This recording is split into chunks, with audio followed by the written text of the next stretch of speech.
niekde tuto. A pamätal som si, že to bolo fantastické publikum, tak som vám len chcel povedať, že extrémne sa teším, že konečne moje kroky došli aj do Martina. Dúfam, že si to spolu dneska užijeme a na to, aby som ja mohol pokračovať v našej show,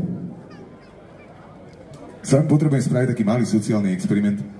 Nie je to nič zložité, ale ten, kto nemá nejaký umelý klb, tuto tak vás chcem, Martin, poprosiť, keby ste zdvihli teraz vašu ľavú ruku hore do vzduchu. Fajn, ale ja verím, že tu je viacej ľudí, ktorí nemajú problém. Ja potrebujem celý Martin, tie ruky hore aj tam v strede, vzadu. Jarmo, pomôžte nám troška, toto sú všetky lavačky, čo má Martin tu? No, ešte tam vzadu. OK, a teraz sa pozrite na človeka, ktorý stojí vedľa vás.